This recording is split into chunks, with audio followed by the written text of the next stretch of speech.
No vídeo de hoje, vamos prosear sobre os causos de antigamente. História de barão, de fazenda velha que virou museu ou se perdeu no mato, mas que ainda vive na lembrança do povo. É história de assombração, riqueza, valentia e umas mentirinhas boas também.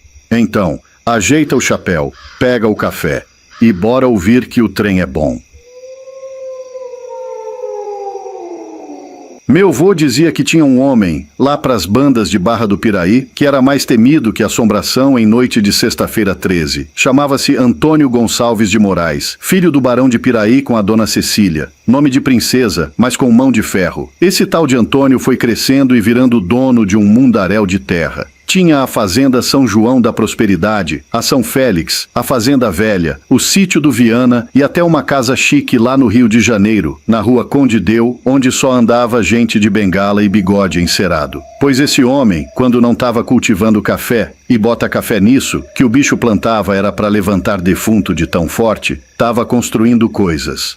Foi logo uma ponte atravessando o rio Piraí, e teve a ideia de cobrar 7 vinténs de cada alma viva que quisesse passar. Eita ponte danada! Ficou conhecida por todo o canto como a Ponte dos 7 Vinténs. E eu vos digo, não era 7 vinténs de mentira não. Era no couro mesmo. Passar a pé, pagava. Passar de cavalo, pagava mais. Passar com burro de carga, pagava dobrado. Teve um véi que tentou passar sem pagar, dizendo que era devoto de São Benedito e que a ponte era de uso do povo. O capitão mandou foi prender o véi no galinheiro da fazenda com ração de milho e tudo. E o povo ria, mas ria com medo.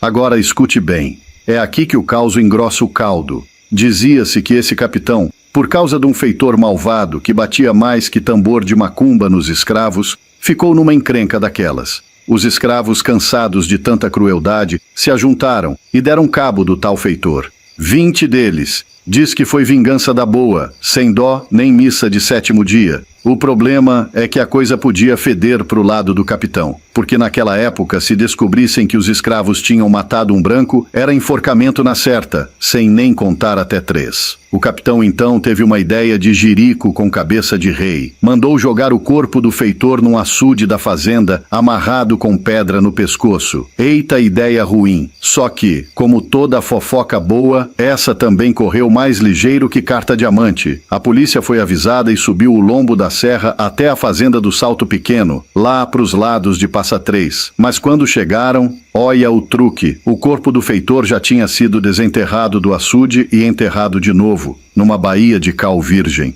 lugar onde nem urubu tinha coragem de ciscar. A polícia procurou, farejou, mas não achou nem cheiro. Só o silêncio dos escravos e o sorriso de canto de boca do capitão. Mesmo assim, o homem não escapou da justiça. Foi processado, sim senhor.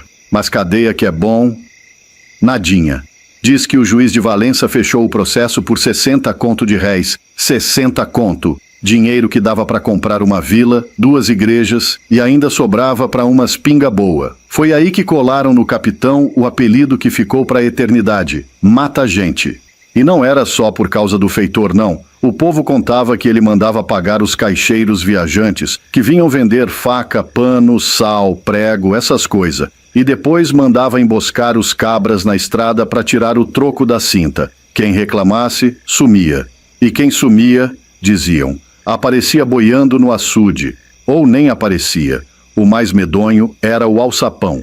Lá na Fazenda São João da Prosperidade, que até hoje ainda está de pé, firme que nem promessa de mãe, tinha um alçapão no chão de uma das salas grandes. Meu avô dizia que por baixo do alçapão corria um córrego e que ali sumia tudo que era fiscal que vinha implicar com imposto e conta de escravo. Abria-se o alçapão, empurrava-se o homem e tchau. Governo nunca via mais nada. Nem documento, nem chapéu. Só ficava o barulho da água levando embora. Mas vê se pode uma coisa dessas. Esse homem, que o povo chamava de cramulhão de fraque e cartola, era também benfeitor.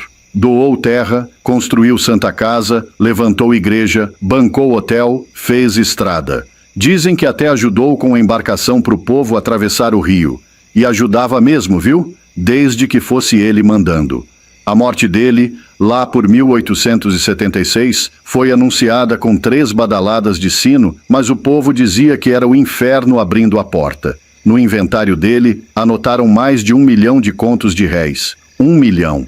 Só na Fazenda Prosperidade tinha 214 escravos e 256 mil pés de café. Era mais café que folha em árvore. Hoje em dia, a tal fazenda virou ponto de visita, com gente fazendo turismo e tirando retrato em frente ao casarão. Tem gente que vai lá só para ver o alçapão, tirar foto e perguntar: é aqui que o fiscal sumia? E a resposta: o guia só ri e olha para o chão. Moral do causo: no tempo dos barões, quem tinha terra tinha mundo, quem tinha café tinha poder, mas quem mandava mesmo era o medo. E o povo dizia: o comendador mata-gente se foi, mas cuidado com a sombra dele, porque sombra de homem ruim não morre, só muda de dono. Pois não é que eu vou lhe contar agora um causo pesado, daqueles que a gente escuta na beirada do fogão a lenha, com a chaleira chiando e o vento batendo nas telhas de barro. Um causo que meu vô contador de história me passou e que agora, com esse meu juízo véi e esses netinhos meus me rodeando, achei de botar pra fora. A história é real, doída, e se passou num lugar que existe até hoje. O tal do Castelo Garcia Dávila, lá pras bandas da Praia do Forte, no estado da Bahia.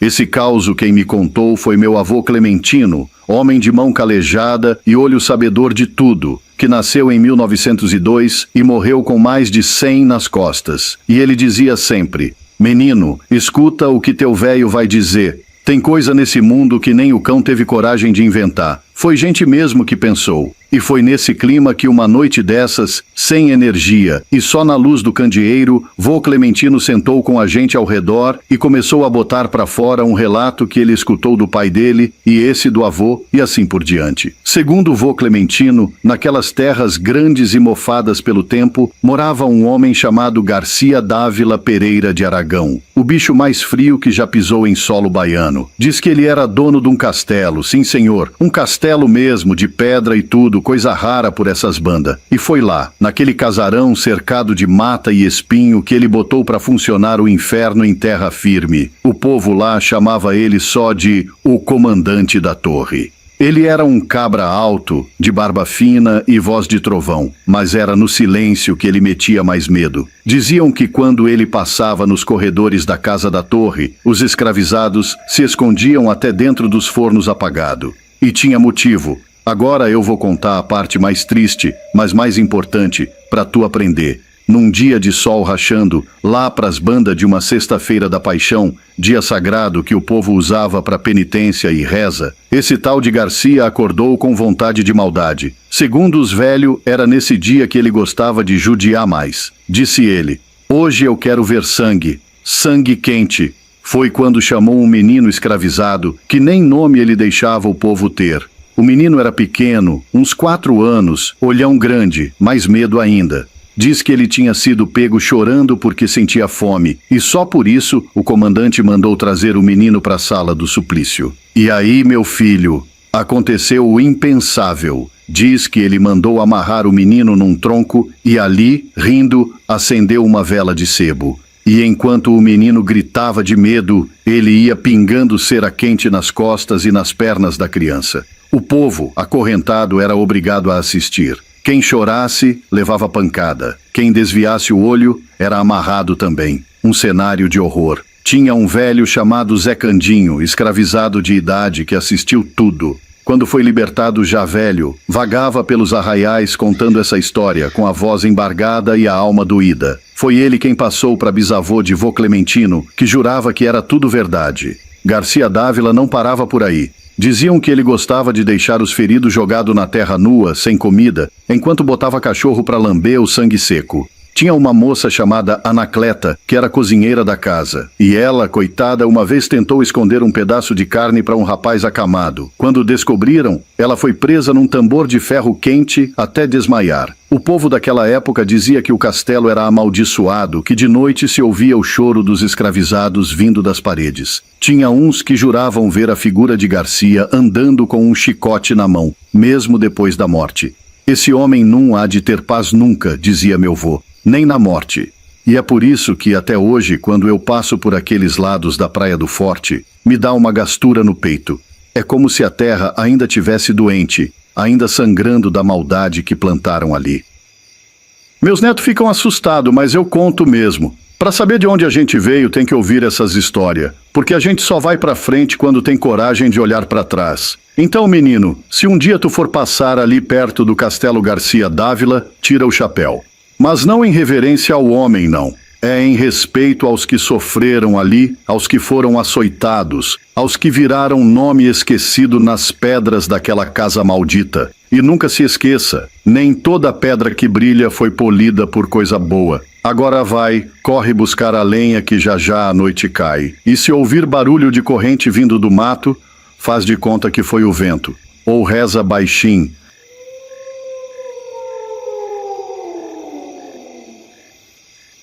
Rapaz, isso foi lá para os tempos de antes, quando a Praia dos Carneiros ainda não era esse postal bonito que o povo da cidade gosta de fotografar.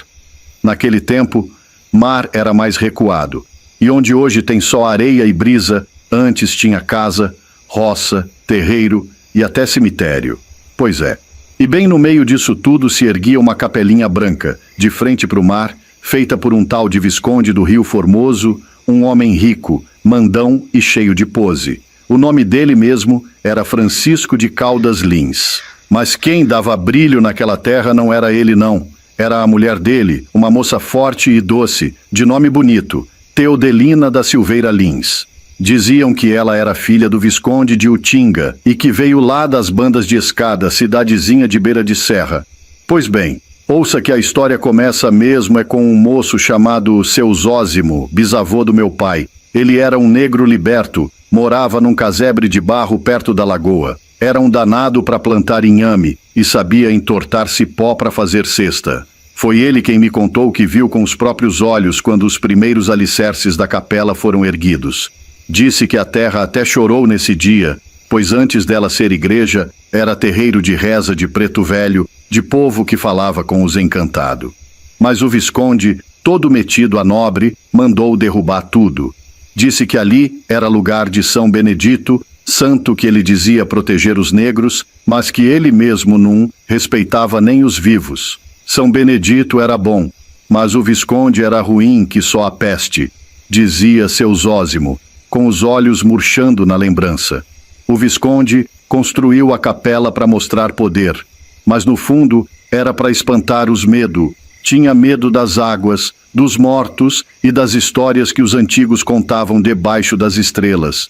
Teodelina, por outro lado, era boa, ajudava o povo, dava remédio de erva, benzia criança doente, mas vivia trancada, triste, porque sabia das maldades do marido. Diziam que ela rezava toda noite pedindo perdão pelas barbaridades que o homem fazia com os cativos. E meu filho, barbaridade era o que não faltava. Teve um rapaz chamado Miquimba, que era um escravizado novo, quase um menino. Dizem que ele sorriu um dia só porque viu uma borboleta pousar no dedo, e o Visconde, achando que era zombaria, mandou botar o coitado de castigo no sol, sem comer nem beber, até cair duro feito pau seco. Foi Teodelina quem chorou por ele, escondida dentro da sacristia. Tinha também a velha mãe Dandara, parteira da vila, que diziam falar com os santos e com os espíritos do mar. Ela dizia que um dia o mar ia se zangar, e engolir tudo o que o Visconde ergueu em cima do sofrimento.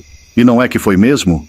Com o tempo, as casas foram sumindo, levadas pela água salgada, como se o oceano tivesse vindo cobrar uma dívida antiga. E o cemitério? Ah, o cemitério! Ficava bem em frente à capela. Era onde enterravam os que morriam no engenho, gente que nem nome tinha mais. Um mar de cruzes tortas e lágrimas sem som. Mas quando o mar avançou, levou tudo. As lápides, os ossos, as lembranças. Só ficou a igreja de pé, como um olho de pedra espiando o tempo passar. Dizem que o espírito do Visconde ainda anda por lá, arrastando corrente. Tem quem jure que ouviu choro na maré cheia, ouviu luzes acendendo sozinhas na capela de madrugada. Mas o povo da vila, aqueles que ficaram, sabe que o que segura aquela igreja de pé não é cimento, nem tijolo. É a fé de Teodelina, que mesmo em silêncio fez morada naquele altar. É a memória de seu Zósimo, que não deixou o passado morrer. É a coragem de mãe Dandara, que enfrentou a injustiça com reza e sabedoria. Hoje em dia, turista vem, tira foto, bate palma. Mas quem escuta o vento direito, ouve ainda os lamentos do tempo. E se prestar bem atenção, pode até ver um rastro de lágrima escorrendo no canto da capela, bem onde a Teudelina ajoelhava para rezar. E é por isso, meu netim, que a gente não pode deixar essas histórias morrer. Porque cada pedra daquela igreja, cada prego, cada pedaço de madeira que sobrou da vila, carrega um causo, um nome, uma dor. E assim se foi o Visconde, o tempo, e ficou a lembrança. E é ela que o vô tá passando para você agora. Porque a história, meu filho, se não for contada, o mar leva também. Se aquiete aí, meu filho, que agora eu vou lhe contar um causo que veio das bandas do meu bisavô, repassado de beiço em beiço até chegar em mim. Sabe aqueles lugar que o tempo parece que parou, mas a história ficou gritando nas paredes? Pois é. Tô falando da tal da Fazenda Angélica, conhecida também como a Fazenda do Barão de Grão Mogol. Um cabra que não era pouca coisa não, viu? Foi num dia de muito sol e pouca sombra, lá pras bandas de Rio Claro, interiorzão de São Paulo, que eu pisei nesse terreiro cheio de passado. A poeira ainda nem tinha assentado direito e eu já sentia que ali tinha coisa para mais de metro escondida por debaixo do mato, da pedra e da saudade. O casarão era uma coisa de se ver, enorme, com mais de 70 portas e janela, 23 cômodo e tudo no formato de um L tão retado que dava até vontade de deitar no chão para olhar de cima. Vô, esse casarão é de rei? Eu perguntava quando era pequeno. E ele ria com aquele beiço torto e dizia: rei nada, menino. Isso aí é do Barão de Grão Mogol. Um cabra que veio lá de Minas, trazendo no alforje umas pedras que brilhava mais do que olho de gato no escuro e mais de 80 escravos na comitiva. Diz que o barão, de nome bonito, Walter Martins Pereira, veio lá do norte de Minas com os bolsos cheios e a cabeça feita. Era homem de mando, de discurso afinado, e chegou nessas terras como quem planta fortuna. Construiu a sede da fazenda com pedra mesmo, não foi tijolo nem barro não. Pedra, daquelas que o cabra tem que conversar com ela para poder empilhar. Diziam que era tão forte a estrutura que se caísse bomba do céu, a casa nem tremia, agora se ajeita na cadeira, que o que vem agora é daqueles pedaços da história que mexe com a alma. Quando o barão morreu lá em 1890, enterraram ele no cemitério São João Batista, como mandava o figurino. Mas não é que, uns 30 anos depois, uma das netas dele achou um papel velho, com letra miúda e firme, dizendo que o desejo do barão era ser enterrado lá mesmo, no terreiro da fazenda, bem pertinho dos escravos. Quero dormir no mesmo chão de quem me fez rico, estava escrito. Foi um rebuliço danado. Pegaram o corpo do homem, já bem seco, e levaram de volta para a fazenda. Plantaram ele lá num canto do canavial, onde diz que era o antigo cemitério de escravo. Diz que de noite o vento ainda canta uma moda triste por ali e que, se escutar com atenção, dá para ouvir um obrigado saindo debaixo da terra. Agora, eu lhe pergunto, é uma coisa bonita de se ver? Um barão que quis ser enterrado com seus escravos feito igual? Não se vê muito disso por aí, não. A fazenda, meu fi, é um monumento. Cada canto dela tem uma história enganchada nas traves. A sala com o soalho de madeira ainda geme quando a gente passa, como se fosse a voz do passado querendo dizer: ó, eu ainda tô aqui. As paredes de pedra têm a largura de um boi magro deitado de lado. E as janelas? As janelas parecem olhos espiando pro tempo, esperando que alguém volte. Vi lá uns aro de carro de boi encostado, uns respirador de pedra nas paredes, coisa fina de engenho mesmo. E tinha até uma arara que pousou no telhado no dia que eu fui lá, como se fosse guardiã do que sobrou. Isso aqui é mais forte que promessa de vó.